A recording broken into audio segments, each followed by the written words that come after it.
Es un placer para mí poder darle la bienvenida a Oscar Tanderreche aquí en Idea País. Nosotros tenemos este foro IP, ¿no es cierto?, que hemos venido desarrollando este año. Y la idea es simplemente siempre tratar de tener una conversación sobre temas relevantes desde el punto de vista de la política y en particular de las instituciones sociales y de la evaluación de alternativas institucionales para el Chile de hoy, ¿no? Ese es un poco el énfasis de hoy día. Así que en primer lugar, muchísimas gracias, por haber venido. Lo segundo, o sea, no lo segundo, sino que lo primero quería partir con una reflexión tuya en Vivir Juntos, hacia el final del texto, donde un poco analizando críticamente el trabajo de Eric Olin Wright, tú señalas que hay un par de implicancias prácticas de este trabajo, del análisis que tú haces sobre su trabajo, pero me interesa centrarme en un aspecto que mencionas más hacia el final, ¿no? Los socialistas, cito, ¿no?, de la página 345, los socialistas democráticos y socialcristianos comunitarios, o comunitaristas, perdón, especialmente en Chile, nos hallamos ante cierta posibilidad de redención. Se da la oportunidad de comenzar a revertir el abandonado, de comenzar a revertir el haber abandonado el objetivo político y técnico de crear lo social. La consecuencia, sin embargo, no fue una fuente de satisfacción y complacencia. Aceptar una agenda de transformación como esta no debería tranquilizarnos, todo lo contrario, ya que nos plantea muchísimas más preguntas que respuestas. Nos obliga a preguntarnos, por ejemplo, qué están haciendo los partidos políticos contemporáneos en sus centros de estudio y las organizaciones sociales en que se despliega la acción política para generar respuestas viables al desafío comunitario y colectivo. No basta con una teoría general. Las particulares de cada uno de estos ámbitos son demasiado grandes. Hace falta bajar hacia la pestilente práctica de la política pública, a su sala de máquinas, a su planilla Excel, a su taller de soldadura. Bajar hacia allí teniendo en mente el objetivo político y teórico final, con la mirada puesta en el horizonte, pero concentrados en lo práctico. Y ahí, en fin, tú vas a una serie de vías de acción, o al menos de experimentación en términos de instituciones que son muy relevantes. Y para nosotros en Idea País es muy iluminador esa parte del texto, justamente porque nosotros nos sentimos parte de la tradición social cristiana y en ese sentido el posible diálogo que puede haber entre socialcristianos por un lado y socialistas democráticos por el otro nos parece que puede ser muy fructífero.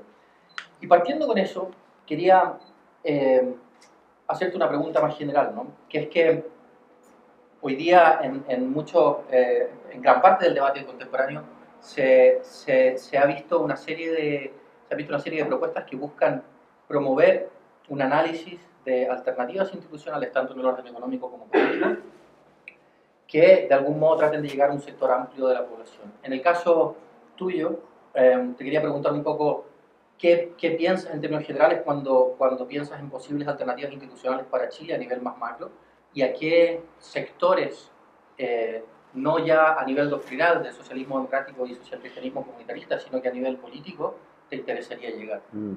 Bueno, primero muchas gracias por la invitación, disculpas por la demora en llegar. Claro, a ver, el libro Vivir Juntos es mi primer libro solo, como ensayo, y efectivamente tenía la inspiración de que, a mi juicio, la izquierda contemporánea, y en esto para mí es particularmente patente en la izquierda nueva, el Frente Amplio, el Podemos en España, etc., básicamente es una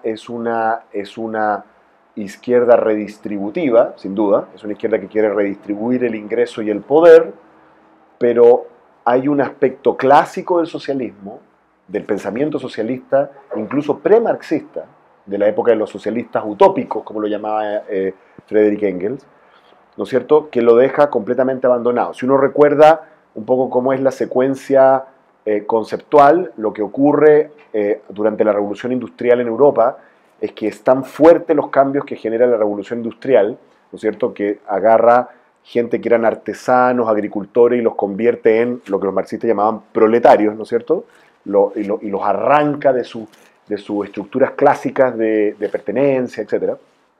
Que en el fondo la inspiración originaria de los socialistas premarxistas era uno de varios defectos que le encontraban al capitalismo de esa época, era que destruía la comunidad, ¿no? Y por eso es que la respuesta clásica del socialismo fue el sindicato, ¿no? Que era una nueva comunidad proletaria, ¿no? que respondía a ese vacío, ¿no? Y incluso los socialistas utópicos, bueno, ellos no se llamarían utópicos, pero lo que Engels lo llamaba socialista utópico, incluso hicieron experimentos. Yo ahí destaco a Owen, ¿no es cierto? Este empresario galés que armaba comunidades que ustedes les pueden visitar, son museos hoy en día, unas ciudades museo que trataban de ser fábricas perfectas comunitarias, ¿no? Y él tenía el rollo de un urbanismo industrial, muy interesante, ¿eh? La idea de que con los espacios se podía crear comunidades, como bien, yo creo que es como casi que una especie como estaba como 100 años antes de su época, ¿no? Muy interesante. Esa preocupación a mí me parece que había sido abandonada por el socialismo chileno y también por el humanismo cristiano. Para mí el indicador, así como líder de que esto había sido abandonado por el socialismo chileno, es en el momento en que la lucha de la izquierda chilena se convirtió por una lucha por lograr derechos, pero individuales. ¿Ya? Eran derechos individuales, ¿no? No había, primero, no había obligaciones individuales, ya eso es otro problema, yo creo que ahí hasta un liberal estaría de acuerdo, pero particularmente no había ni derechos ni obligaciones colectivas, que eso sí a los liberales les pone los pelos de punta. Entonces, que eso no existiera en el caso del pensamiento socialista, me parecía una discrepancia grande. O sea, me parecía un triunfo de la ideología liberal dentro del socialismo y de la izquierda contemporánea. O sea, yo, por ejemplo, encuentro que los jóvenes del Frente Amplio son extremadamente liberales. Yo encuentro que son extremistas liberales, de hecho. ¿Ah? ¿No es cierto? Y en el caso del humanismo cristiano fue así. Básicamente el imperialismo liberal durante los años de la Concertación se comió viva la democracia cristiana, ¿no? Y la raíz jesuita, CBX, toda esa fue completamente... Siempre andaba quejándose y Benito Baranda siempre estaba recordándole que tenían que ser fieles a estas cosas y le importaba un pepino, digamos. O sea, para mí un indicador líder fue cuando los gobiernos de la Concertación decidieron que era una buena política, por ejemplo, maximizar la cantidad de casinos que había. Que era como, si uno es realmente cristiano, como que debería tener como un problema con eso, pero aparentemente, claro, es que es eficiente. Decían, bueno, eso es otra lógica. Entonces, yo creo que la izquierda, la centroizquierda, abandonó eso. Yo creo que buena parte de la crisis de la Concertación fue el abandono del comunitarismo, porque en el fondo lo que se esperaba de la democracia cristiana, lo que se esperaba de los socialistas, era una reconstrucción de proyectos comunitarios que fueran compatibles con la economía de hoy. Y eso no se hizo. Y yo creo que el gran dolor, la gran crisis de la democracia cristiana contemporánea, es que se dan cuenta de que traicionaron eso, que era su misión. ¿Qué otra razón de existencia puede tener la democracia cristiana chilena, que como todos sabemos no es la alemana, digamos, no es un partido de centro-derecha, sino que es otra cosa, es una socialdemocracia cristiana, ¿cierto? ¿Qué otra razón puede tener si no es eso? O sea, ¿para qué existe? Y por lo tanto, como no fue fiel a eso, dejó de tener razón de existencia. ¿Te fijas? Entonces, para mí está en el centro de la crisis. Ahora, yo creo que esto, en el tiempo, en realidad, esto es lecturas que yo he hecho posteriormente a la escritura de Vivir Juntos. Yo creo que esto está instalado en todo el mundo. Para mí, cuando yo me di cuenta, así como, cuando yo me di cuenta que esto era, primero no era una idea original mía, y segundo, está en el sentido común de los grandes intelectuales, es cuando yo vi la coincidencia en este diagnóstico de dos pensadores que están de moda en los últimos años. Por la izquierda, Slavoj Žižek, por la derecha, Jordan Peterson. Entonces, Slavoj Žižek es un, ¿no es cierto? Él se estila un marxista hegeliano, lacaniano, whatever that is, ¿no? ¿No es cierto? Pero es un gran pensador izquierdista, ¿no es cierto?, que viene de la tradición más pura, marxista, profunda además, ¿no? Y por otro lado, Jordan Peterson, que no es un filósofo de origen, es un psicólogo, de hecho es un psicólogo experimental, ¿no es cierto?, es un tipo que practicaba, ¿no? Digamos, trataba gente, digamos, ¿no? Pero que es una persona que viene de una especie como de centro derecha, que rescata el cristianismo y su importancia y los valores tradicionales como una respuesta frente a esta cultura woke, ¿no es cierto?, que está digamos, cuyo santo patrono es el primer ministro de Canadá, hoy conocido como Blackface, ¿no? ¿No es cierto? Es el Justin Trudeau, digamos, ese como que todo, ¿no? Que se pone a hacer yoga, bueno, y come quinoa, ¿no? Ese tipo, ¿no? Ese tipo, entonces, como la respuesta frente a la correctitud política ¿no? Jordan Peterson es como la respuesta de eso. Y lo que a mí me pareció muy interesante fue que hace un tiempo se organizó un debate entre ellos, que está disponible en YouTube, y fue una fomedad terrible, porque era un debate de dos personas que estaban de acuerdo. Y la razón por la cual estaban de acuerdo es porque la raíz de la crítica que Slavoj Žižek viene haciendo hace mucho tiempo, en realidad es la misma que está haciendo Jordan Peterson. Jordan Peterson argumenta que la sociedad liberal occidental no es concebible sin los valores de la cristiandad. Eso es lo que dice. O sea, que los liberales se engañan a sí mismos y creen que es posible la sociedad que construye, si es posible Inglaterra, si es posible Canadá, si es posible Estados Unidos, sin una matriz cristiana. Él dice tal cual, y que por lo tanto los utopistas liberales, ¿no? Los neoliberales, como él diría, en el fondo son unos extremistas que estaban destruyendo la democracia liberal. Y algo de realidad tiene esa crítica. Viene una persona de derecha que dice eso. Ahora, cuando uno escarba un poco más, yo me he leído los dos libros, bueno, no sé si tiene más, pero los dos libros de Peterson, el Mapas de Significado, Maps of Meaning y los 12 Rules, yo creo que son dos libros sí, que deberían ser como obligatorios, así como ahora, hay que leérselos. El primero yo lo encuentro power, o sea, el 12 Rules es un poquito más bestseller, el otro es, hay mucho power ahí, es muy interesante, donde él rescata a Jung, pero déjame redondear la idea. Esa idea, cuando tú escarbas te das cuenta de que al final del día, lo que le lleva al cristianismo a la sociedad occidental, que estaban destruyendo los neoliberales, era la comunidad. Pero la comunidad entendida cristianamente. Y Slavoj Žižek lleva no sé cuántos libros diciendo que la época liberal depende de lo que él llama socialismo, que es como se entiende, él lo entiende igual que yo, que es la construcción de poder social, o sea, comunidad que enfrenta al mercado y al individuo y al capital. Entonces los dos se enfrentaron en ese debate, ustedes lo veanlo en YouTube, y es muy fome, porque eran dos viejos, están de acuerdo, weón. Están de acuerdo en todo. Increíble, increíble. Para reforzar ese mismo punto, es notable que un autoproclamado marxista lacaniano como Zizek Hegeliano haya publicado un libro con John Milbank, un anglicano, teólogo anglicano muy importante del movimiento de la Radical Orthodoxy, que se llama La monstruosidad de Cristo, sí. donde argumentan entre los dos y un poco en contrapunto, ¿no? este mismo punto. Y otra cosa muy interesante que pensaba mientras tú hablabas es lo que comentabas respecto de la tradición social cristiana en Chile, ¿no? A mí me pasó cuando estaba en la universidad, me invitaron a una comunidad de las que tú mencionaste, a un grupo de formación. Entonces yo fui preparado a leer Renovar, un cuadragésimo-ano o lo que fuere, ¿no? Y la lectura era sobre la teoría de justicia de Rawls. Y ese era el texto que alimentó a esa comunidad de estudio con vista a la acción política, ¿no? Y en ese sentido es muy cierto lo que tú dices. Hay otra forma de entender el socialismo en el mundo contemporáneo y en el Chile contemporáneo que está claramente delineada, ¿no es cierto?, en uno de los capítulos del libro del profesor Fernando Atria, Neoliberalismo con rostro humano. Y en ese libro él parte con una carta que Proudhon le manda a Marx, que es muy famosa, ¿no?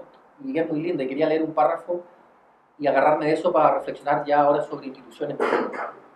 Mi querido señor Marx, le dice Proudhon a Marx, considero con gusto en convertirme en uno de los radios de su correspondencia, cuyo fin y organización me parece que deben ser muy útiles. No obstante, no le prometo escribirle mucho ni con frecuencia. Ocupaciones de toda índole junto a una pereza natural no me permiten esos esfuerzos epistolares. Me tomaré también la libertad de mantener ciertas reservas que me han sido sugeridas por diversos pasajes de su carta. Por de pronto, aunque mis ideas, en lo que se refiere a la organización y a la realización, se hallen en este momento detenidas del todo, al menos en lo que se relaciona con los principios, detenidas del todo quiere decir, he llegado a ciertas conclusiones respecto a mis principios, creo que es mi deber, que es el deber de todo socialista, conservar por algún tiempo aún la forma antigua o dubitativa. En una palabra, ante el público hago profesión de un antidogmatismo económico casi absoluto. Y en esta carta Proudhon le reprocha a Marx haberse casado con un conjunto de... Uno puede discutir si esta es una acusación justa, ¿no? Pero el haberse casado con un conjunto de instituciones más que con un conjunto de principios y evaluar con libertad alternativas institucionales. Y a mi juicio, no sé cómo lo ves tú, pero lo que le ha pasado a Fernando Atria es parecido. Y es curioso porque él parte con este pasaje de esa carta, ¿no? La idea de realización recíproca, que es como Fernando Atria entiende el socialismo, la idea de que todos somos responsables de todo, es el principio que articula su concepción del socialismo en el mundo contemporáneo. Pero pareciera ser que solo el régimen de lo público, tal y como Atria lo entiende, es el orden institucional capaz de asegurar ese fin o proyecto político. ¿Cómo te paras tú o cómo te ves tú en relación con el proyecto? Ya, pero es que esa contradicción que tú estás diciendo, para ser justo con Fernando, tiene razón la crítica que le están haciendo a Marx, pero esa es la misma crítica que uno le puede hacer a muchos pensadores. A mí mira, una de mis grandes crisis intelectuales cuando yo era un niñito, ñoñito que leía marxismo, digamos, así como tipo, no sé, como 16 años, 17 años, y ahora como que me admiro de que a esa edad me di cuenta de esto, porque ahora me encuentro razón a mí mismo, lo que es un poco arrogante, pero bueno, ¿qué le vamos a hacer? Es que hubo un momento en que yo me acuerdo que yo le levanté una objeción a mi viejo y le dije que había algo que yo no entendía, que no entendía, que me tenía que explicar. Y él me explicó algo, creo que me cuenteó, la verdad. Me cuenteó y no me explicó, no reconoció que en realidad parece que yo le había encontrado una yayita. Y era lo siguiente, hay una profunda contradicción entre el Marx que te arma un sistema científico, ¿no es cierto? Marxismo científico, hegeliano, ¿no es cierto? En que la historia tiene una dinámica casi mecanicista, ¿de acuerdo? En que hay un destino de la humanidad, ¿no es cierto? Hay un zeitgeist que evoluciona y de la cual nosotros somos unas piltrafas que simplemente son instrumentales a ese destino histórico de la humanidad, esa alma humana, ¿no? Y que es inevitable, y que es capitalismo, comunismo, socialismo, y hay todo, ¿no? Está todo clarito cómo va para eso. Hay una contradicción en eso, y entre el manifiesto comunista en que te dice que si tú no actúas, que te recluta, te dice, tú tienes que actuar. En cuyo caso, uno, o sea, tiene que preguntarse, bueno, si el destino hegeliano de la humanidad es la llegada al comunismo, ¿para qué cresta voy a hacer algo yo? Particularmente hacerme matar en una revolución, pues iba a llegar igual. Entonces hay como un problema epistemológico aquí. ¿La historia es así o no? Por si acaso, esto tiene una referencia cristiana clásica, que es San Agustín. ¿No es cierto? San Agustín enfrenta la pregunta de, bueno, si Dios manda, entonces hay un destino, entonces ¿qué sentido tiene la libertad individual? Y la solución espectacular de San Agustín, que no tuvo Marx, porque Marx le importó un pepino esta cuestión, tiró las dos cosas, una era un panfleto exquisitamente escrito, como el Manifiesto Comunista, por supuesto, pero un panfleto para reclutar gente, ¿no es cierto? Maravilloso, quizás el mejor escrito nunca, ¿no es cierto? Y lo otro era su rollo científico, supuestamente. Y la contradicción le da lo mismo. El problema, San Agustín encontró la solución mágica esta de que en el fondo Dios es una especie como una especie como de rey ético que quiere colocarle al mundo este problema entre el bien y el mal, y que la mejor realización del bien es que se realice en libertad, ¿no es cierto? Entonces que cada vez que triunfa el bien es como, ganó el bien. Y si no fuera en libertad no sería bien, pues sería obligado. ¿No? Entonces, esa contradicción entre destino y libertad individual está presente y en Fernando está lo mismo, porque al final del día o uno es dueño individual de la construcción del socialismo y uno tiene obligaciones como individuo en libertad, o es algo que viene de arriba. A mí me gusta la solución de San Agustín, ¿no es cierto? A mí me parece que lo que tiene que hacer el Estado es parametrizar la construcción individual en libertad de los individuos. Y por supuesto que eso significa que hay ciertas cosas que tienen que ser prohibidas, ¿no? Como hay muchas cosas que prohíbe el Estado, otras cosas que tienen que ser incentivadas, y hay otras cosas que un poco dan lo mismo. Y por lo tanto, generar esta angustia, que yo yo creo que ahí lo que le pasa a Fernando es que Fernando siempre tuvo muy enfocado toda su construcción hacia el tema de reforma constitucional, ¿no? Y todas las profesiones tenemos trancas, ¿no? Tenemos trancas como, de los economistas tenemos unas cuestiones obsesiones que le imponemos al mundo, que tienen que ver con nuestra visión como científica y que en el fondo no son tan universales, las tenemos. Pero los abogados tienen una bien grande. Los abogados tienen esta cosa como de que juran que si uno escribe algo se vuelve realidad, ¿no? Y eso algo de eso es cierto, pero no es tan cierto. Y yo creo que eso que traiciona al abogado y que lo hace como decir, hagamos un cambio constitucional. Yo soy partidario de un cambio constitucional. En mi último libro lo argumento y creo que es instrumental a muchas cosas, pero no creo que sea un acto mágico, ¿te fijas? Estoy criticando a los abogados, pero los economistas tenemos peores trancas que esas, digamos, y todos lo sabemos.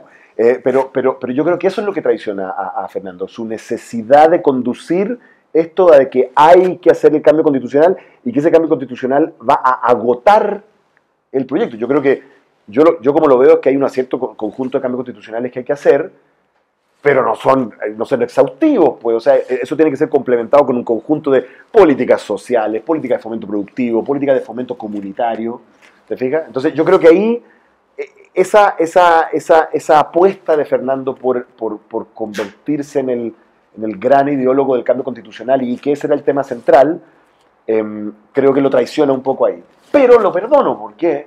Porque, bueno, si Marx se equivocaba, igual o sea, Fernando te lo tendrá permitido, ¿no es cierto? Efectivamente. Vamos, si te parece bien, con algunos ejemplos ya más concretos de pensar instituciones alternativas para Chile. Ya. Nosotros hace poco publicamos un estudio, no tampoco ya, sobre diversidad institucional en el sistema, en el orden económico. Entonces nosotros, lo que inspira esta reflexión es la idea según la cual una economía de mercado verdadera o realmente libre presupone una cierta diversidad de instituciones. Sí. Es decir, instituciones que constitutivamente son distintas, como una cooperativa, una sociedad con fines de lucro, una sociedad sin fines de lucro, etc., deberían poder participar en más o menos igualdad de condiciones en el orden económico. Y en esa línea miramos un ejemplo concreto que era en ese minuto se había empezado a discutir la reforma previsional. Y entonces nosotros tratamos de sugerir, en fin, como una posible cosa a ser evaluada, la viabilidad de incorporar en la administración de los fondos, ya sea que fuera el 4% marginal o el 14% completo, etc., a instituciones como sociedades y cooperativas de ahorro y crédito, sociedades sin fines de lucro, etc. ¿Te parece a ti que eso sería, en principio, compatible con un ideal de socialismo que va más allá del experimentalismo, ¿no? Sino que va tratando de ir construyendo espacios en los que, en el mismo orden económico, surjan aspectos más comunitarios? Esto, y con esto me callo, está un poco inspirado también en la historia de la provisión de tanto pensiones como seguros de salud en el mundo entero, ¿no? El mutualismo fue muy importante y obviamente no, en ese momento concreto nosotros no promovemos una vuelta al mutualismo tal y cual se dio previo al surgimiento de los seguros sociales obligatorios, pero sí algún mecanismo que de algún modo pueda fomentar aquellos bienes que fomentaba el mutualismo. Claro. Me parece una idea súper interesante. Lo que a mí me pasa con esa discusión es lo siguiente. Yo creo que, bueno, el problema, es una cuestión previa, como estaban, que es el problema de la discusión del sistema de pensiones es, por supuesto, que en un instrumento como el sistema de pensiones chileno hay muchos objetivos, ¿no? O sea, el sistema de pensiones chileno con las AFP y las cuentas individuales juega un rol en la previsión insuficiente y todos sabemos los problemas que tiene, pero también es un elemento central del modelo capitalista chileno desde los años 80. O sea, en Chile, si tú le sacas el sistema de pensiones, los hogares no ahorran, ¿entiendes? ¿No? Todo el ahorro empresarial, entonces es como súper central y además juega roles en el mercado laboral. Entonces, cuando además le quieres sumar algo que no estaba presente en la reforma laboral, ¿cómo se llama? No se llamaba la reforma, se llamaba como lo hizo Pepe Piñera, se llamaba no se llamaba reforma, se llamaba el plan laboral, el plan laboral. Lo que no estaba presente era el elemento redistributivo, ese no estaba presente. Entonces, si le sumas más encima el elemento redistributivo, si tú quieres con un mismo instrumento, quieres generar un seguro contra la vejez, generar previsión, o sea, el hecho de que la gente es miope y no ahorra lo suficiente, generar fomento al mercado de capitales, y además con eso mismo quieres hacer redistribución, son 4 cosas enormes que quieres hacer con un mismo instrumento. Entonces, la discusión previsional se nos enreda mucho, porque por definición, cualquiera que tenga formación de ingeniería sabrá que si uno quiere optimizar 4 variables con una de control es bien complicado, ¿ya? En general, ese es un sistema que está subidentificado. Un sistema, para que esté identificado, tiene que tener más controles que variables objetivos, y eso es justo al revés. Entonces, eso lo quiero decir porque creo que de verdad el sistema previsional es tan complicada esta cosa que por ahí se nos enreda. Perdón, ¿puedo hacer una precisión Sí. respecto a mi pregunta? Nosotros, en el documento somos conscientes de la complejidad del fenómeno. Nosotros, y me faltó mencionarlo, ¿no? Pero sugerimos esta vía de exploración principalmente apuntando a uno de los problemas del sistema, que es el problema de legitimidad. De legitimidad, de la AFP. Sí. Claro, tanto de la legitimidad de la percepción subjetiva contemporánea como la legitimidad original. De acuerdo. Yo creo que hay que decir que la AFP en el último tiempo han hecho un trabajo extraordinario para legitimarse entusiastamente. O sea, yo lo he visto como una cosa, es como con... ¿Cómo que les pagaron? No, yo encuentro que lo que hizo el vocero que tenían, yo creo que era una cosa como punk. Una cosa como punk, así como decir, es como los Sex Pistols cantándole a la reina, ¿sí? ¿No? Eso es como una cosa, no, es un nivel de desafío que lo encuentro realmente tremendo. Pero en fin, mi reforma preferida yo creo que tiene un parentesco con lo de ustedes, que es lo siguiente. Yo tengo la convicción de que, digamos, si uno divide lo que hacen las FP en 2 pedazos, que uno es que son agentes recaudadores de las pensiones, y la otra es que son intermediarios inversionistas, digamos, institucionales, a mí me parece que en su rol de inversionistas institucionales no se puede decir que lo hayan hecho mal. Yo creo que en ese rol no le veo un gran problema, honestamente, lo que hacen. Ahora, por otro lado, yo te encuentro mucha razón. Tampoco creo que tenga que haber una exclusividad para ello. Yo creo que hay muchos otros que se asumen los resguardos de capital y todo lo más, las cosas, lo pueden hacer. Donde yo encuentro que no tiene mucho sentido, a mí no me hace mucho sentido y no le veo el valor agregado y lo que veo de enormes costos y tonteras en el rol recaudador. Honestamente encuentro que no tiene ningún sentido. O sea, no le veo qué es lo que están agregando. Es como que hubieras privatizado la recaudación de un impuesto que tú tenés que pagarlo igual y te andan convenciendo con una publicidad que no te ofrecen. Además uno ve los papers que estudian el comportamiento de los cotizantes. La elasticidad que tienen al desempeño es inexistente prácticamente. Entonces, yo encuentro que ahí no tiene mucho sentido. Mi reforma preferida en este aspecto, digamos, no en el aspecto redistributivo, en este aspecto, para las cuentas individuales es que hubiera un recaudador único, con una estructura tipo banco central, algo así parece que existe en Canadá, por ejemplo, y ese recaudador único licita baches, ¿no es cierto?, para que los administren estos distintos fondos. Y lo que a mí me parecería interesante, que podría ser innovador, es que, bueno, por definición, va a haber una diferencia de tipos de fondo, ya sea por preferencias de los cotizantes o por el tema de las edades. Ustedes saben que a medida que uno cumple edades puede tener cierto... como que si tú no haces nada, el sistema como que automáticamente te va quitando riesgo, digamos, a medida que te acerca la edad de jubilación. Esa es como la lógica del sistema.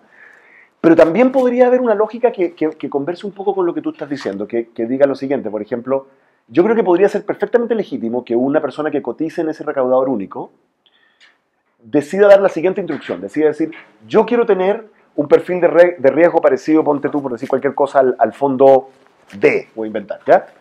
Pero a mí me gustaría colocar ciertas restricciones éticas a lo que se hace con mi fondo, ¿ya? Entonces, por ejemplo, este personaje podría ser, no sé, un vegano, bueno, no tengo idea. Entonces, yo no quiero que se invierta en industrias que maltratan animales. Estoy inventando, ¿ya? O yo no quiero que se invierta en armas, ¿ya? Como tiene restricciones, por ejemplo, el Fondo Soberano de Noruega, ¿ya? Y entonces, este ente procesaría esos requerimientos y, por lo tanto, licitaría con cierto... Habría un batch de fondos veganos, ¿ya? Y las empresas competirían en una variedad más grande por proveer, digamos, estrategias de inversión para esa mayor variedad. Y a mí me parece que si hubiera un ente tipo Banco Central, tiene que ser tipo Banco Central porque si no esos fondos se vuelven muy tentadores para los políticos, ¿ya? tiene que ser independiente, tiene que tener un consejo, tiene que tener todos los resguardos institucionales del caso. Me parece que podría ser un lugar muy bonito, porque podría ser un lugar en el cual a la gente, obviamente hay que reiterar esto, que necesitamos ahorro obligatorio y todo esto que está pasando, hay que resistirlo, digamos. Probablemente además tienen que ahorrar más, digamos.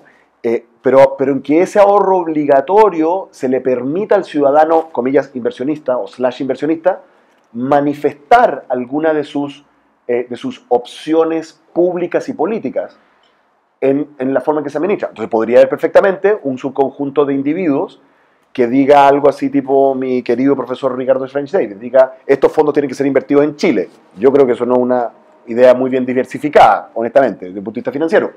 Pero alguien podría legítimamente decir, yo quiero que mis fondos se inviertan en Chile, ¿no es cierto? En las pymes.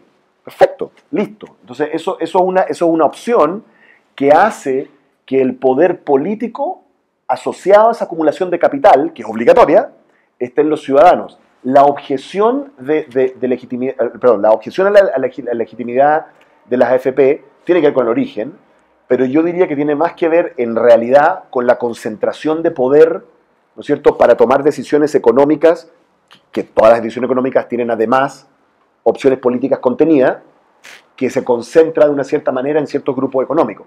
Por lo tanto, yo creo que ahí podría haber una cosa en que finalmente igual al César lo que es del César. Sanhattan termina igual administrando estos fondos, pero los termina administrando en función de instrucciones económicas, financieras y ciudadanas que están intermediadas por ese fondo. Yo creo que algo así creo que sería una solución. Ahora, esta reforma, que es mi reforma favorita,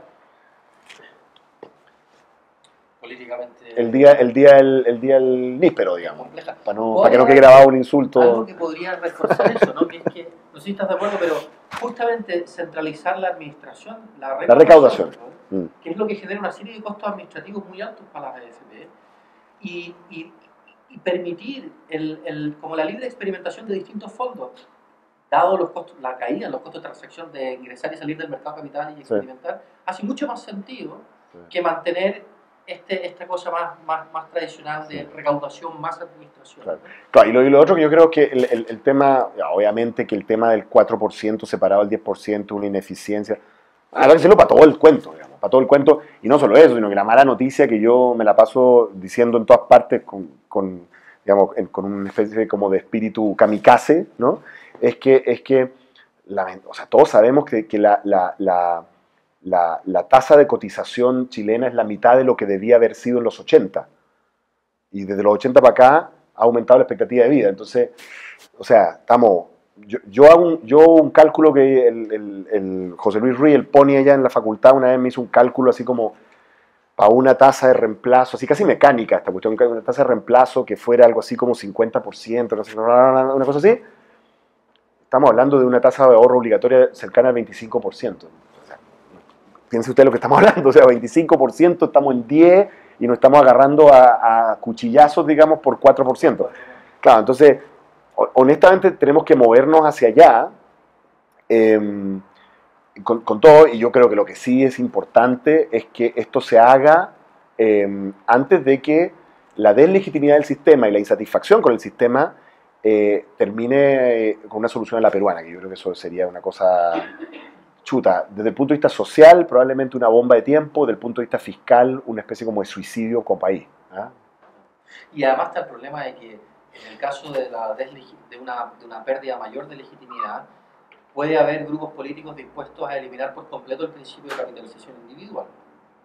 Claro, pero no, es que hay dos desafíos a esto. Hay un desafío que es como de extremo, que yo diría es como de izquierda nostálgica y que ignora el hecho de que la pirámide demográfica ya no es así, sino que es así, que es eso, vamos a un sistema de reparto en el sentido puro de la palabra, y yo creo que es aritméticamente imposible.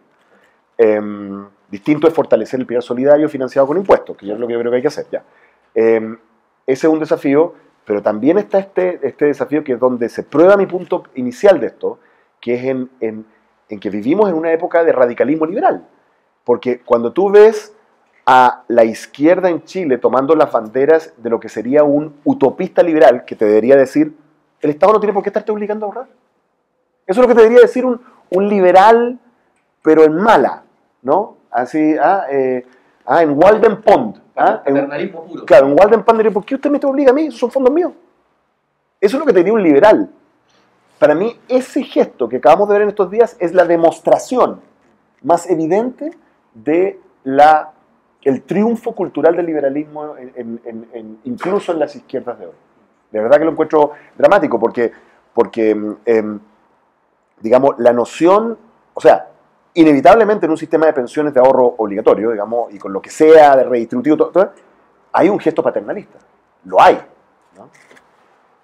A no ser que ese gesto que vimos sea un modo de ridiculizar los argumentos con los cuales se defendió el sistema de AFP en su principio. Sí, ¿cómo se llama? El exégesis que están haciendo algunos intelectuales de esa manera me parece que es creativa, pero no es creíble.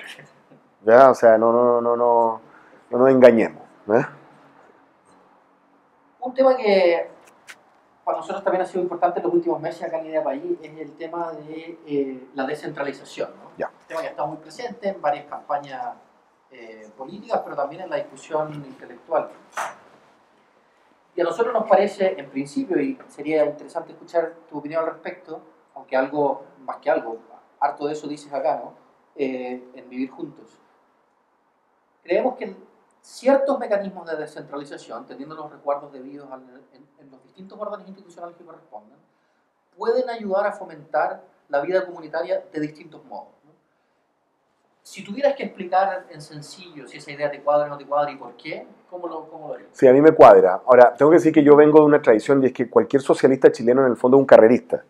¿Ya? Eso se entiende, ¿no? Entonces, y por lo tanto, en el fondo un federalista, ¿no? Que tiene que ser asesinado por O'Higgins, digamos, básicamente, ¿no?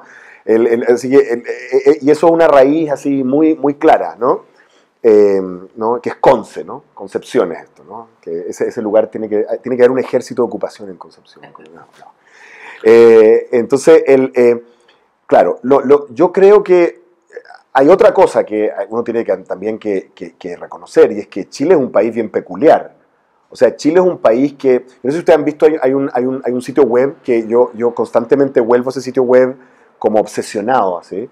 Que se llama The True Size Of, y que es un mapa en que uno marca un país, entonces después uno puede como mover el país y que te va simulando como la corrección que hace la proyección de Mercator, ¿no? Que infla los países que están más cerca de los polos. Entonces uno agarra así como Rusia y lo trae para acá y después chiquitito, ¿sí? ¿Ah?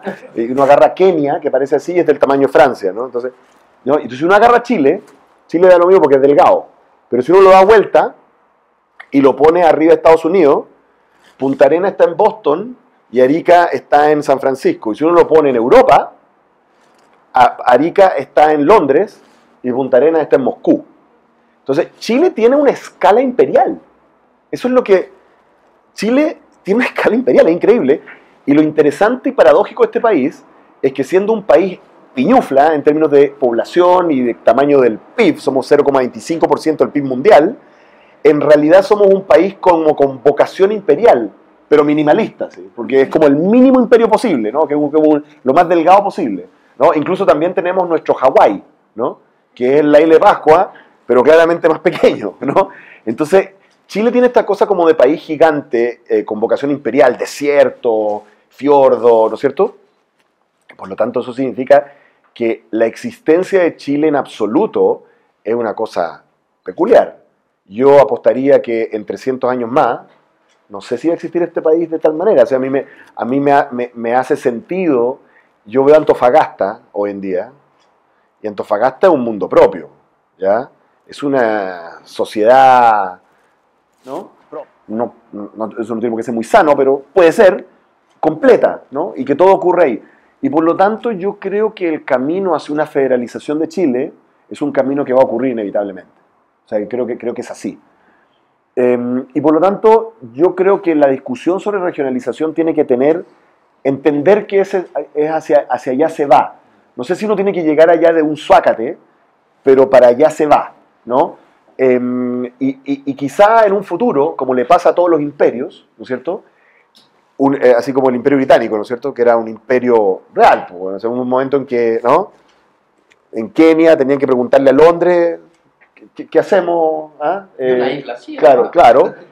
Hoy en día existe una cosa que se llama el Commonwealth, ¿no es cierto? Que es una asociación, y todavía es cierto de que la Corte Suprema de algunos de estos países está en Londres, pero son países en sí mismos.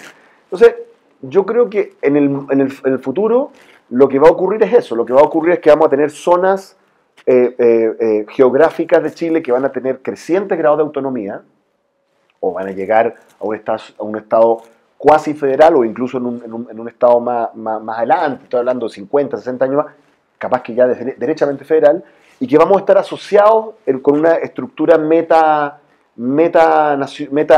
digamos, estatal, un poquito más blanda, y yo creo que eso es lo que tenemos que pensar en esa dirección.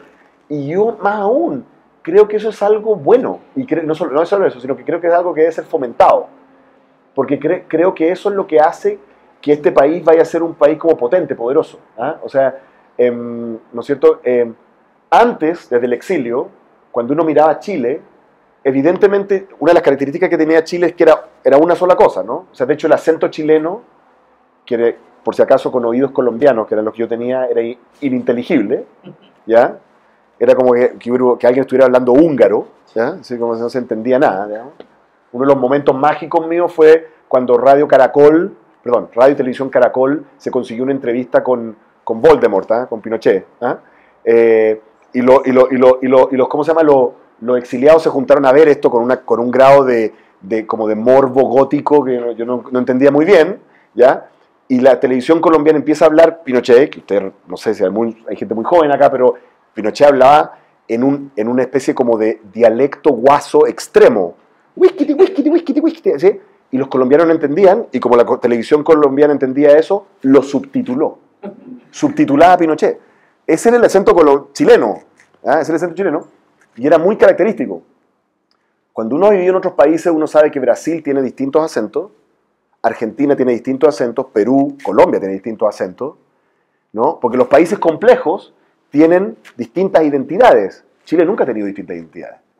Y ahora está empezando a tener distintas identidades, ¿no? Es distinto ser de Antofalombia que ser de Conce, que ser de Bavaria, bueno, ¿ah? Es distintas cosas, son distintas. Chilote, ¿no?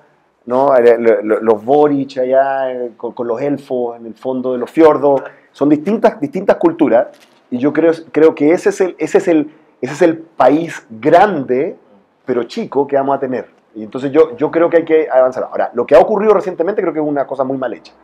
La ley de acción de gobiernos regionales creo que se hizo con las patas, honestamente.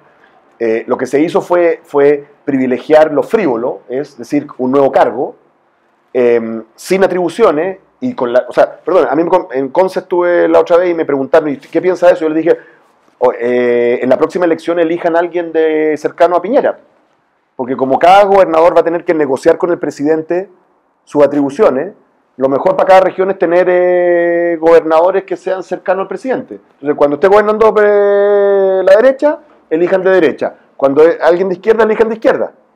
Esa no es una regionalización bien hecha, ¿ya? Entonces yo creo que se hizo mal, todavía se puede corregir, pero creo que es un camino que hay que andar. Fenomenal. Uno de los estudios que está preparando Jaime Lind, uno de nuestros investigadores, justamente va por la vía de evaluar, al menos en términos de plausibilidad, un cierto federalismo fiscal, ¿no? Y me quería agarrar de algo que mencionaste sobre esa especie de marco o metamarco normativo que podría gobernar al Chile del futuro con toda la diversidad institucional que ello implica a nivel local. Me resuena mucho un tema que yo tuve que trabajar mucho cuando estaba haciendo mi doctorado, es el trabajo de la tradición de Bloomington en economía política, la escuela de Ostrom, ¿no? Y la idea de los gobiernos policéntricos, que acá, en fin, le hemos tratado de dar muchas vueltas a ese tema y su relevancia práctica. Y me agarro de Ostrom y de la idea de policentrismo, ¿eh? De gobiernos solapados, con jurisdicciones solapadas, con posibilidad de experimentación a distintos niveles, para comentar algo que tú mencionabas hoy día, si no me equivoco, en una columna del The Clinic, ¿no? Sobre Greta. Gretanomics. Y planteas que en el fondo no hay por qué poner una especie de velo maniqueo en la discusión sobre las herramientas que están a disposición nuestra para lidiar con problemas de cambio climático. Y mencionas las dos clásicas que tienen en mente los economistas, ¿no? Los impuestos pigouvianos y las soluciones de negociación gaussiana. Lo interesante de Ostrom, a juicio nuestro, lo que hemos estado discutiendo acá, es justamente que plantea un conjunto de herramientas posibles y un conjunto de niveles a los cuales esas herramientas debieran ser aplicadas, que si entiendo bien es lo que tú sugerías un poco en tu columna, el nivel de los acuerdos internacionales, el nivel de los, a nivel de gobierno o de Estado-nación y a nivel subnacional, ¿no? ¿Te parece que la misma Ostrom da herramientas o comida para el pensamiento, como dicen los gringos, para pensar incluso el sistema del problema del cambio climático? Lo digo porque se nos ha puesto una presión muy fuerte en materia de políticas públicas y en la vida académica también, me toca verlo en la universidad, que se nos dice, bueno, ¿qué vamos a hacer? ¿No? Sin ni siquiera haber comprendido muy bien el fenómeno y sus interrelaciones causales, etc. O sea, yo no había hecho cruce con ese concepto de Ostrom, tiene toda la razón, es muy interesante. No, lo que me pasa a mí es que el tiempo que le invertí cuando estaba en Codelco, por razones obvias, el tema de la energía eléctrica solar y las oportunidades que eso quería para el cobre, me metí a estudiar un poquito como de la ciencia de cambio climático, le pedí ayuda a algunos amigos míos que han estado metidos en eso y leí harto.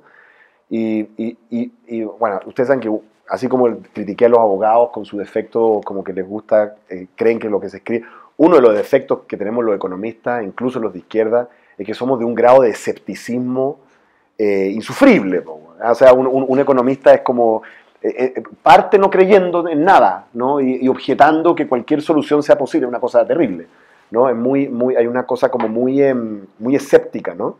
Muy popperiana, ¿no? Entonces, yo la verdad es que era un poco escéptico frente al tema del cambio climático, tengo que confesar, o sea, como que, porque a mí siempre me pasa que cuando alguien me viene con una tragedia mundial, como que yo digo, espérate un poquito, debe haber un problema, pero no me... Y la verdad es que yo llegué a la convicción de que esto es una cosa mucho más seria y mucho más rápida de lo que uno podría pensar. La verdad es que yo no estoy en la comprada del fin del mundo pasado mañana de la cabra chica de la Greta, pero no estoy muy lejos, porque la verdad es que los datos uno ve y es muy fuerte. Y entonces cuando uno enfrenta una crisis global de ese calibre, la solución es multilateral, digamos, no hay ninguna... O sea, a ver, yo creo que una crisis global del calibre del cambio climático, pucha, la Segunda Guerra Mundial, la Gran Depresión, todo lo que pasó en la primera mitad del siglo XX. ¿Y cuáles fueron las soluciones? Bretton Woods, Banco Mundial, Fondo Monetario Internacional, GATT, o sea Keynes, ¿no? Keynes que nos colocó un Estado mundial, literalmente, en que, durante un tiempo no estaba permitido mover tu tipo de cambio. Había que pedir permiso al Fondo Monetario Internacional a ese nivel. Entonces, o sea, ese fue el nivel de intervención global para solucionar un problema de que como que no lograban que los países no se terminaran agarrando a balazos por problemas económicos. Probablemente este tema va a ser de ese calibre. Entonces yo tengo la sensación de que efectivamente la solución es global, pero claro, esa solución va a tener que tener expresiones locales distintas, porque por ejemplo, si en el mundo se decidiera hacer lo que hay que hacer, que es que agarrar los impuestos piguvianos, los carbon tax, y subirlo fuerte, y agarrar los bonos gaussianos, ¿cierto? Los bonos transables, y restringirlo, o sea, digamos, permitir menos, ¿no? Para los mercados de carbon pricing. Bueno, eso puede ser a nivel global, pero cada país tiene distintos sectores productivos, por lo tanto, para algunos países tiene más sentido carbon tax, para otros, o relativamente más sentido carbon tax, y otros países tienen que ser más intensivos en carbon pricing, ¿no? Entonces, ahí va a tener que tener una expresión local que es bien compleja de negociar, y donde yo creo que la cosa se pone ya color de hormiga, es cuando yo en esa misma columna constato un hecho de la causa, y es que el carbono que está en el aire, que tiene como 100 años flotando en el aire, lo emitieron los abuelos de la Greta, pues, eso es real. O sea, los países industriales, entonces por eso es que se enoja todo el mundo con la cara chica gritona, porque en el fondo ahí está el carbono, eso es lo que calienta el mundo, pero los que tienen que dejar de emitir son los chinos, que tienen gente al borde de la pobreza, ¿no? Entonces yo lo que digo es que no sé, manden a la Greta a Nigeria a convencer al presidente de Nigeria de que no hay que emitir, le van a mandar a freír espárragos. Entonces lo que necesitamos es un sistema de compensaciones mundiales en que en el fondo los países desarrollados le paguen a los países emergentes por tener por asumir, o asuman parte de los costos de que estos países tengan una matriz energética más limpia. Cuando uno dice eso y dice, bueno, que Alemania le pague a Nigeria, suena bien, pero cuando uno dice eso y dice que Estados Unidos le pague a China, o a la India, que es una potencia nuclear, medio complicado. Entonces, yo constato que eso es. Sin embargo, es cierto que en la posguerra existieron sistemas de compensación internacional de ese calibre. El Plan Marshall fue eso. O sea, entonces, no es que no haya habido un antecedente en que el mundo tuvo que ponerse de acuerdo para arreglar una debacle, un holocausto, una cosa terrible, le lleva a un nivel de institucionalidad internacional muy grande. El problema es si en el mundo existe realmente la convicción de que tenemos esta crisis. Y yo me he ido convenciendo de que sí, y de que hay que empezar a actuar muy pronto, pero no estoy seguro que esté la convicción. ¿Ah? O sea, honestamente no me queda claro eso. Es interesante otro aspecto que tiene relación con esto, ¿no? Sobre las preferencias de las personas y las instituciones sociales en general. Y hay un economista que me gusta mucho y que de hecho me consta que lo conocen porque, para los que no saben, Oscar ha estado involucrado en un proyecto muy interesante, que es el proyecto CORE, que le ha dado una bocanada bastante fuerte de aire fresco a la enseñanza de la economía, sobre todo en cursos de introducción a la economía. Otras cosas también, pero introducción a la economía. Nosotros en la universidad lo ocupamos en un curso y el fin de semana estuve con un par de personas en la Austral, estaba muy interesado en sumarse, te voy a pedir tu opinión al respecto de algo. Y este Sam Bowles, ¿no? Sam Bowles tiene un trabajo muy interesante sobre cómo en la tradición de la economía política clásica y en la tradición de la economía política contemporánea, particularmente en la tradición del diseño institucional, hay una idea muy fuerte que no hemos pensado bien, tanto en teoría económica como en filosofía política, y es la siguiente. Esto se remonta a Hume, ¿no? Y es la idea según la cual las instituciones sociales han de ser diseñadas como si la gente fuera unos rufianes, aun cuando en la práctica no lo sean, pero esto es como una especie de seguro y ponerse en el peor escenario, de manera tal de evitar resultados catastróficos por el hecho de que un grupo de empresarios busque rentas políticas, por el hecho de que un grupo de reguladores sea capturado, etcétera, etcétera. Entonces Samuel Bowles lo que hace es mostrar cómo el diseño de ciertas instituciones, asumiendo que la gente actúa de manera principalmente autointeresada, no exclusivamente, pero principalmente autorizada, tiende a desplazar ciertas formas de comportamiento que son mucho más cooperativos. Y mi impresión es que en Chile ese aspecto de la discusión sobre el modelo chileno, o como queramos llamarlo, ha estado un poco ausente. ¿Te parece a ti plausible, me imagino que te gusta el trabajo de Sam Bowles, pero ¿te parece plausible agarrarse de ahí como para comprender un poco lo que ha ido pasando en el Chile post 80, digamos eso? Claro, yo creo que sí. Hay un ejemplo muy bueno de Michael Sandel, el famoso ejemplo del kindergarten, en que la cuestión era como que era gratis, perdón, que no había, que llegaban muchos papás tarde y no estaba regulado, ¿no es cierto? Entonces después le colocan un precio a llegar tarde y llegan más tarde porque pueden pagar, ¿no? Entonces, entonces peor el problema porque lo monetizaste. Entonces ese es como el ejemplo de lo que tú estás diciendo, ¿no? Yo creo que hay harta evidencia de economía experimental moderna que muestra ese tipo de problema. No sé si estamos en un estado, o sea, y Thaler, el que ha tratado de vender esta pomada, digamos, con su, ¿cómo se llama? Paternalismo liberal o algo así. Paternalismo libertario. Libertario. Bueno, o la teoría de Nudging en general. Que no sé que ese término encuentro que es un sincretismo ya digno de, no sé, de la fiesta de los muertos. ¿Por qué el paternalismo libertario no es un oxímoron? Claro, sí. Y yo creo que, pero yo creo que hay un camino en lo que tú estás diciendo, pero también seamos justos. A ver, a nosotros nos gusta, o sea, hasta cierto punto, a ver, es cierto que Chile fue uno de los lugares más extremos y además de los primeros lugares en implementar la revolución neoliberal. No por nada, el famoso libro de la historia del neoliberalismo, de este historiador de David Harvey, las 4 fotos que tienen en la portada son Thatcher, Reagan, Deng Xiaoping y Voldemort, ¿no es cierto?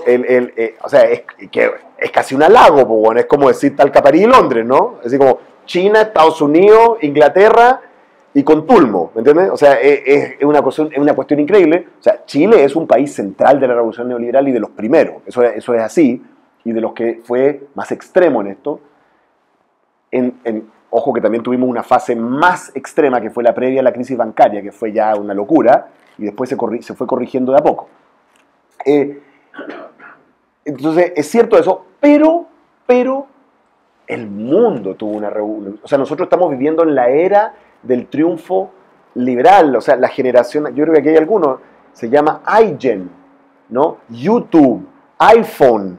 O sea, el nivel de narcisismo cultural al que ha llevado el triunfo cultural liberal, ¿no es cierto?, es impresionante. O sea, es realmente impresionante. Y yo, que no soy tan viejo, me acuerdo de la sociedad previa y me impresiona.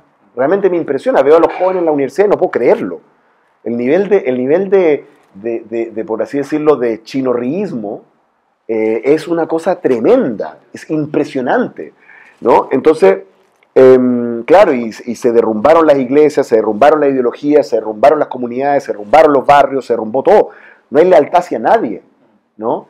Y el problema que tiene eso es que la sociedad humana no se ha construido así, pues, porque la sociedad humana tiene al individuo tratando de maximizar su bienestar, pero también tiene al soldado muriendo por la causa, ¿no es cierto?, por los demás, ¿no? También tiene al bombero haciéndose matar por salvar una guaguita, ¿entiendes? Entonces, el triunfo del que de nuevo esta crítica de tanto de Slavoj Žižek como de Peter, yo no creo, yo creo que, mira, yo creo que había una gran, yo lo digo en ese libro, yo creo que la sabiduría en la trilogía revolucionaria francesa, libertad, igualdad y fraternidad, y plantear que esas tres cosas tienen que estar en tensión constantemente, es una de las cosas más, lamentablemente parece que lo hizo Robespierre, pero es genial. Y yo, mucha punta de eso. Claro, yo creo que entender que el extremo de cualquiera de estas cosas genera perversiones,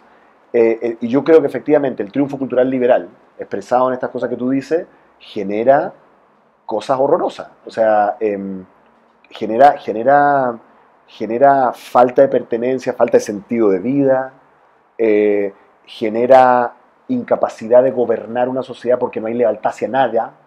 Y yo creo que lo que tiene que haber es un giro en el cual reaparece este, comillas, paternalismo, o si tú quieres, yo lo veo más como, bueno, siendo profesor de la FEN es muy natural que sea un seguidor de Pedro Aguirre Cerda, ¿no?, que la fundó. Yo creo que esa cosa de gobernar es educar, es una gran frase. La idea de que tú, si tú eres el líder de algo, tú tienes una de tus obligaciones es inducir, es liderar cambios de comportamiento en tus gobernados. Ahora, si tú conviertes eso en un monstruo de nuevo, totalitario, bueno, es otro extremo, ¿no? Bueno, qué gran manera de terminar. A nosotros me resuena una frase de la política de Aristóteles, ¿no?, donde se habla del buen legislador y haga buenos a los hombres. Claro. Quería dejar espacio para un par de preguntas, si es que había de parte del público. Sí, Andrés. Yo ya no que nadie más. Realmente Andrés Perk, trabajo acá en Liga País. Quería preguntar por qué, bueno, me leí, bueno, acá varios nos leímos Vivir Juntos. Una aproximación muy rica y que creo que compartimos mucho también ellos, siguiendo un poco como, más que nada por Twitter, por algunas en el fondo intervenciones tuyas, no intervenciones porque son más que un tuit o una opinión, sino que en tu candidato también, o sea, en tu calidad de precandidato presidencial, un poco como alguna línea más práctica o una visión más práctica más que sobre cómo, sobre lo que fundaría un proyecto gobierno tuyo, un futuro gobierno socialista. Hay algo que no me calza. Veo en estas intervenciones, por un lado, y también algunas cosas que planteo hoy como una perspectiva de la política pública bien top-down, en el fondo bien de que esto hay que reformarlo, desde un punto bien reformista, de que acá hay líneas prácticas las cuales tú crees que el Estado tiene que realizar. Pero por otro lado, el vivir juntos y la perspectiva comunitaria es evidentemente bottom-up, es de una práctica. Por ejemplo, el debate de las pensiones, tú hablas de tener un organismo como el Banco Central, y creo que con una ley no se genera un organismo como el Banco Central y esa independencia, sino una práctica de mucha historia, muchos años. O sea, por ejemplo, el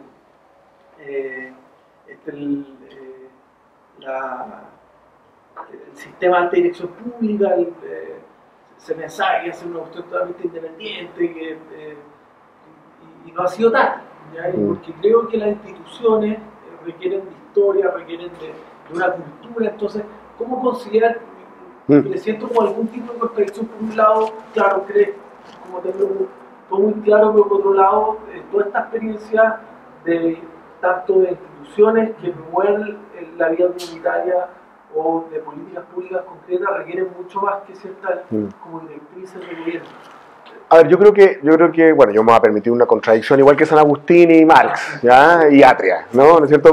Pero no, yo creo que lo que pasa es que últimamente yo he estado enfatizando un tema que yo honestamente encuentro que, claro, en Chile suena de izquierda, pero no es de izquierda, ¿sí?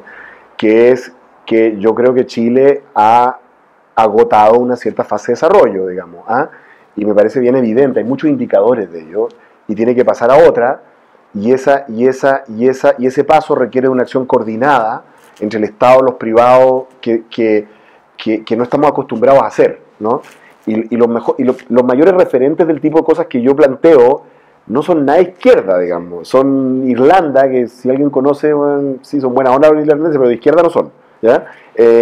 Singapur, Corea, Finlandia, o sea, entonces, lo que pasa es que en Chile, como somos uno de estos casos extremos del neoliberalismo, ¿no? Claro, nos parece izquierda cualquier cosa que involucre al Estado tomando orientaciones estratégicas. Entonces, ahí yo entiendo que de ahí tú ves eso, te fijas pero lo que pasa es que ahí yo lo veo más bien como una corrección de algo que es completamente absurdo en Chile. O sea, en Chile no somos capaces de hacer el tipo de apuestas estratégicas que hacen países como Israel. O sea, ¿me entendido, no? Entonces tenemos una inversión en I+D que es 0, algo del PIB. Te fijas, debería ser 3. Entonces, bueno, entonces yo lo veo así. Sin embargo, en esa orientación estratégica, cuando tú, por ejemplo, supongamos que uno, voy a decir una estupidez, digamos, que uno dice, vamos a apostar a la economía solar, eléctrica, no tengo idea, ya, ¿no es cierto? Claro, tú como Estado lo que tienes que llegar es a un acuerdo político, además no tiene que ser autoritario, tiene que ser un acuerdo político que te permite formatear un conjunto de instrumentos que inducen una cierta dirección estratégica. Esto básicamente es lo siguiente, al final, la concreta es que si tú eres un empresario y querías hacer lo que queráis, ya, problema tuyo, no me meto. Pero si tú eres un empresario que está haciendo alguna de las cosas que nosotros necesitamos estratégicamente, ahí recibes ciertos beneficios y ciertas cosas. Entonces ahí tú como que orientas un poco eso, y además el instrumento existe, se llama Corfo, ¿ya? Hay que hacerlo bien, ¿no? Pero dentro de ese marco, lo que tiene que haber es libertad y de creatividad, porque si tú con el direccionamiento estratégico matas la creatividad, que es la virtud del capitalismo, desde Marx lo reconoce, bueno, no estás como haciendo de trampa en el solitario. Entonces yo creo que tiene que haber una orientación estratégica, ¿no es cierto?, para dar los pasos que tenemos que hacer en distintas áreas, que yo básicamente lo veo como el desafío ambiental, que últimamente lo he estado enfatizando, pero también el desafío que nos generan las revoluciones tecnológicas de estructuras de trabajo, que también ahí hay que hacer un poquito de cosas. Para los que no hayan leído esto, la visión mía respecto de la orientación estratégica desarrollista y la oportunidad para Chile en el tema ambiental está en una columna que escribí, que está en El Mostrador, hace unos días atrás, que se llama algo así como Nunca desperdicies una oportunidad, que mi argumento es que Chile tiene una oportunidad con el cambio climático, ¿ya? Para una estrategia de desarrollo. Y es eso. Nada de esto tiene que ver con que, desde mi punto de vista, las políticas sociales financiadas de impuestos generales tienen que tener una expresión mucho más comunitaria. O sea, desde mi punto de vista, una buena cantidad de fondos públicos tienen que llegar a los barrios para mejorar los barrios, y una parte de la gestión de ello y de la definición de que lo que se hace tiene que hacer en forma local. ¿Me entiendes? Porque si uno no logra como enriquecer la vida local, pucha, siempre vamos a estar en una situación de alienación en la cual el contrato es individual. Y por lo tanto me van a pedir más plata, más plata, más plata. Entonces yo sí veo eso, reconozco que esto es algo alienígena en Chile, pero no es cierto que no haya habido políticas en otros países. De hecho, en la facultad hay un grupo de estudiantes que tiene un grupo de trabajo sobre este tema, sobre el tema de cómo serían esas políticas sociales. Y yo no le veo tanta contradicción. ¿Tú planteas que una dualidad entre reformas económicas por un lado y de reformas sociales por el otro? Obvio. Y yo creo que reformas sociales enfocadas en... Claro, o sea, lo que pasa es que también hay unas reformas sociales así como obvias, que es como fortalecer el pilar solidario, eso, pero yo creo que la pata que le falta es la pata comunitaria. Déjame darte un ejemplo. Las pensiones en Chile son bajas, las podemos mejorar con impuestos generales, ponte tú, ¿ya? Pero a mí no me gusta una política hacia la tercera edad que sea solamente pensiones. A mí me parece que hay muy buenas razones para pensar que la gratuidad para ciertas cosas para los adultos mayores es una forma mucho más barata y efectiva de hacerle llegar los beneficios a ellos, por una razón muy simple, porque cuando tú le das una pensión a los viejos, muchos de los viejos le entregan parte de la pensión a sus hijos. Entonces, una manera de que les llegue el beneficio a ellos es que para ellos, y no para otros, sea más barato el transporte, y yo me lo imagino como que tú vas cumpliendo una cierta edad y cada vez es más grande, y cuando llegas a los 90 es gratis, ¿ya? Entonces, algo así debería ser.